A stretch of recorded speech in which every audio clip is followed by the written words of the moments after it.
Hello, welcome to Sound and Fury Book Reviews. As usual, I am Tina. Today I'm doing a book review of Stations of the Tide by Michael Stanwyck. This is a book that first came out in 1991 but is being re-released this month in a new edition. I got this book on NetGalley in exchange for a fair review. Yes, on NetGalley, as I said, it's being re-released by Tor or Books or somebody. I say somebody because NetGalley says it's Tor, but Goodreads says it's Orb Books. I'm like, whatever. Somebody's re-releasing this book and it has a really cool new cover. I will say, though, one of the original covers looks like this, which, I mean, I like the new one a lot, but this one, the absolute best. I love it. I'm going to be in the hunt for this the next time I go to a used bookstore because I really, really love this cover. Unlike the last classic sci-fi book review I did, this one is not a slog. This book is a fascinating mystery with an in-depth world build. It's also right on the periphery of being a classic sci-fi for me, being from 1991, so I just snuck in there. Like my usual classic sci-fi book reviews, I'm going to be doing a spoiler-free review of the book, followed by my classic sci-fi bingo, which will have lots of spoilers in it. But first of all, what is this book about? It won the Nebula Award, first of all. The Jubilee tides will drown the continents of the planet Miranda beneath the weight of her own oceans. But as the once-in-2 centuries cataclysm approaches, an even greater catastrophe threatens this dark and dangerous planet of tailspinners, conjurers, and shapeshifters. A man from the Bureau of Prescribed Technologies has been sent to investigate, for Gregorian has come, a genius renegade scientist and charismatic bush wizard. With magic and forbidden technology, he plans to remake the rotting, dying world in his own evil image, and to force whom or whatever remains on its diminishing surface toward a terrifying and astonishing confrontation with death and transcendence. Yeah, I don't really know what any of that means. So, this book is wild. We have robot suitcases, robots who attend meetings for you, witches, wizards, and a planet being overtaken by the sea. There's also a lot of TV watching in this book, which I thought was very funny. Speaking of the ocean, this book is deep. It's one of those novels with a minimal plot that's more about concept than story. The main story, basically, is that the bureaucrat, given no other name, which I thought was funny, he's trying to track down that wizard named Gregorian who's stolen this form of technology. To do so, the bureaucrat travels around and gets into all sorts of strange situations, has some sex scenes, and interacts with some very entertaining side characters. My favorite character was, of course, the robot briefcase. As they say, humans will bond with anything, and that suitcase was so incredibly adorable, oh my god. There was a final scene with it that was just so cute, and I just thought it was so fun. It was such a kind of fun, lighthearted addition to a book that is actually, quite serious for its strangeness and oddness. I also really liked the bureaucrat. He was kind of bland, but he's kind of endearing in that way. He's kind of a dork. And he just kind of meanders around half-heartedly doing his job, and I don't know, there was something about him that I was like, yeah, I liked him. Had this book been written in the 70s or so, I would have lauded the female characters, but for the 90s I'd say they're pretty good, as despite an episode of what appears to be fridging, which it isn't in the end, though I think it still counts as fridging, there are A, more than one woman in the book, B, there are women who aren't just love interests, there's C, women with jobs and or motivations of their own, D, women with sexual agency, and E, women who talk to one another.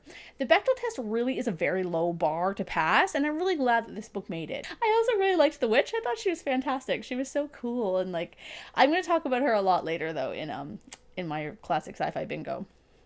The descriptions in this book are absolutely top-notch. The writing style falls to the literary, and that there are moments where you almost had to decipher what was being described, but then others where what was happening was very easy to picture.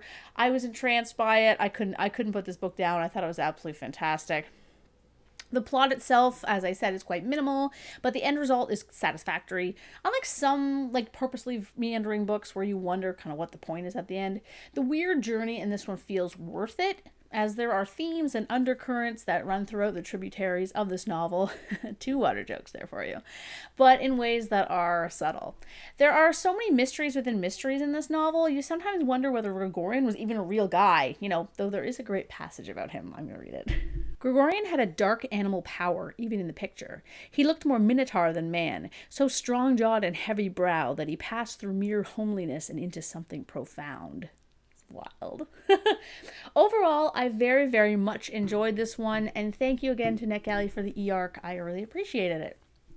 Now, because it's fun, here's my classic sci-fi bingo. Some of you may be new to this, but I basically go through these categories as a way to talk more about the book with spoilers and see if it wins a bingo. We haven't had a bingo in a while, so let's see what happens next. Okay, first of all, outdated science. Yes, the use of CRT TVs is prolific in this book. You know, like those big, bulky sets that have channels you have to manually tune, like the stuff I grew up with in the early 90s. In fact, there's a part where a man explains how TVs work, but he definitely is not talking about flat screens, which are completely different. So that was quite funny because he was explaining it. I'm like, I'm pretty sure that's not how a flat screen TV works. I'm like, doesn't that work with pixels?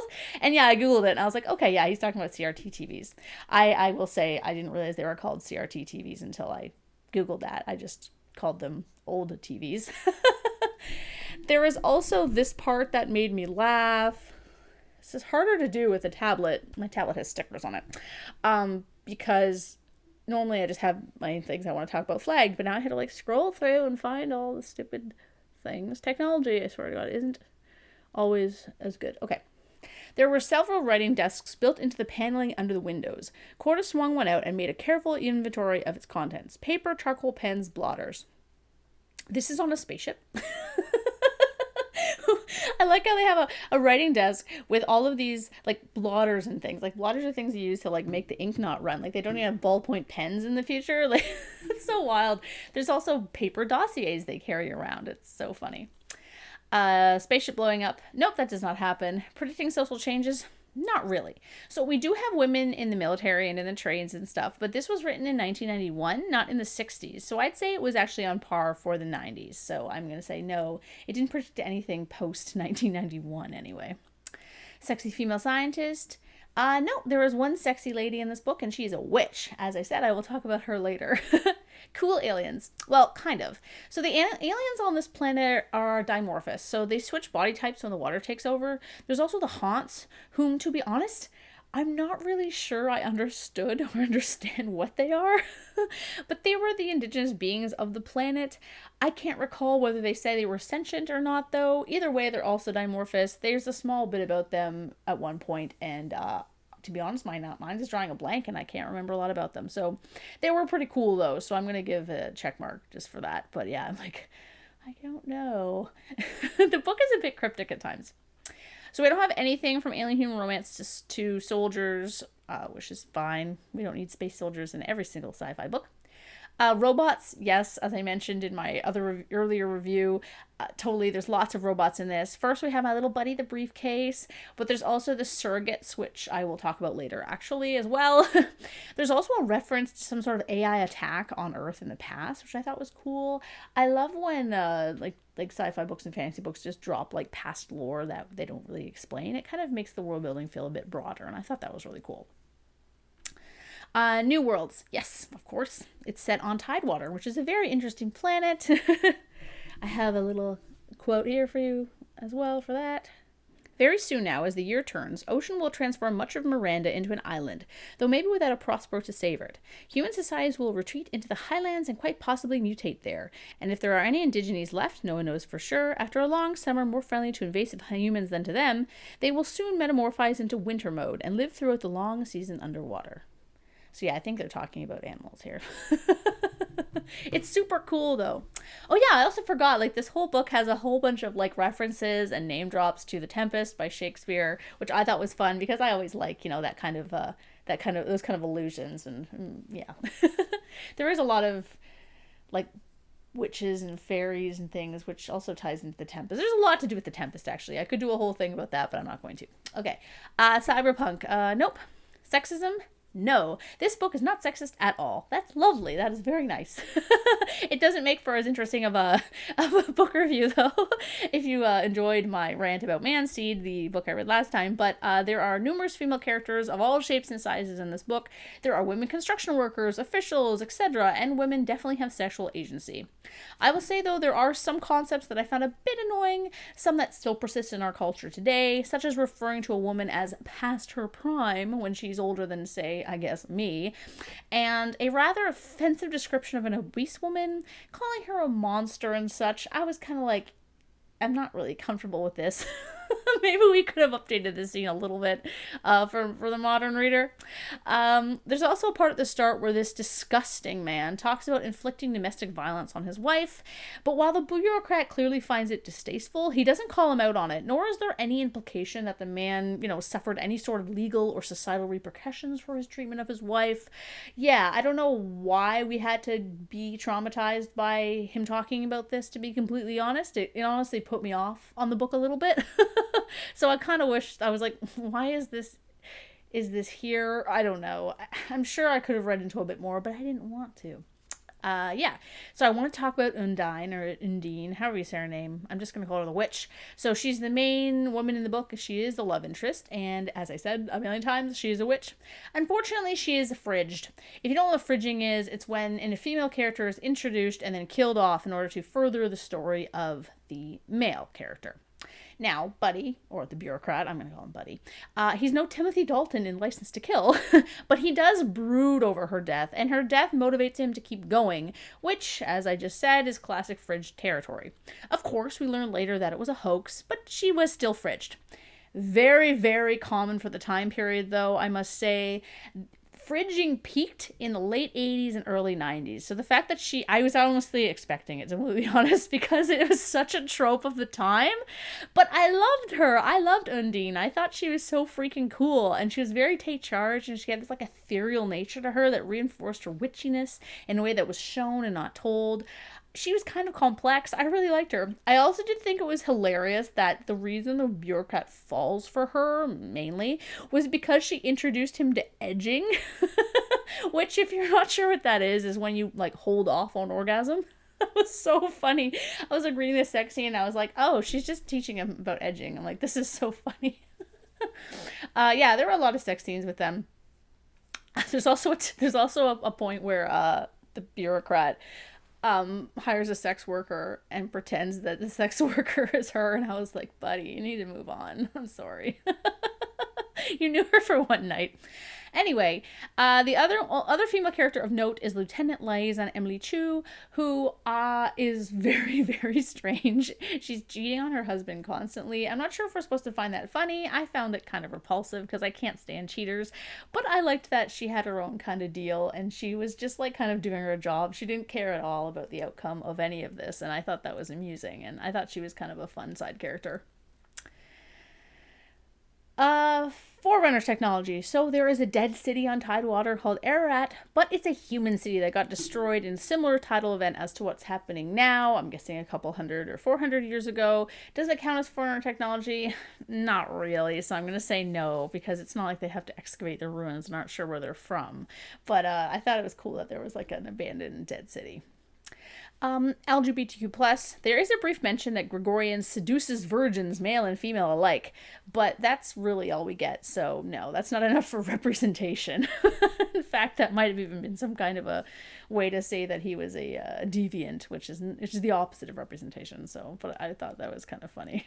Put that on your LinkedIn there, Gregorian. Portals, no, there's no portals. There's no microfiche, but we're a bit past the age for microfiche. 1991 is a bit too old for microfiche, I think. The male MC is a dick. No, he is not. I liked him a lot. Racial equality. Yes, Emily, at least based on her last name, is a person of color. In fact, that was an awesome twist at the start where Gregorian sends the surrogate pretending to be her. That was really, really cool. And that really is what drew me into the story. I thought that, I'm like, oh, this is a wild book. That part was so fun. Plasma or future technology. So yes, the surrogate devices for sure, which allow you, at least as I understand it, you create this facsimile of yourself that can talk to people and then report back the memories of the interaction. Or you can put this thing into a different bodied surrogate. Basically, it's just kind of like making a copy of your brain into another unit, like a robot unit. It goes around, it gathers info, it comes back, you put those memories in your brain, and then you have those memories. It was really, really interesting, and I think that's what it was. It was kind of cryptic, but then again, obviously, it's kind of like a made-up technology, so you can kind of take it as you will. Post-apocalyptic, I would say yes. This is an apocalypse novel in the sense that the world is being destroyed by a giant tsunami, so I'm gonna give this to it. Assassins, no. Galactic War, no. Tech similar to today, yes. Not, it just squeezed in there. So a woman at one point has a Bluetooth device in her ear, and he specifically says that she can listen to things and watch TV or something while having it in her ear, and I was like, that counts. And the Bechtel test, yes, we have one that passes finally. So Buddy goes into this house at the start. If you remember, there were some sisters in there. There were sisters of the obese lady, and the sisters have this big long argument about, I think, about their mom and like the status of the sister and inheriting the house and all of this stuff. Yeah, so they have a big argument there, and the bureaucrat just sits and listens. So yeah, it actually passes the Bechtel test. Now it doesn't get any of my quick pick bonuses, but that's okay. Yeah, I really really enjoyed this one. I thought it was awesome. So let me know in the comments if you have read this one, if you read it when it first came out, 20 or so years ago, 30 years ago. Yeah, wow. Okay. I feel old. Past my prime. I'm past my prime. Thank you for watching.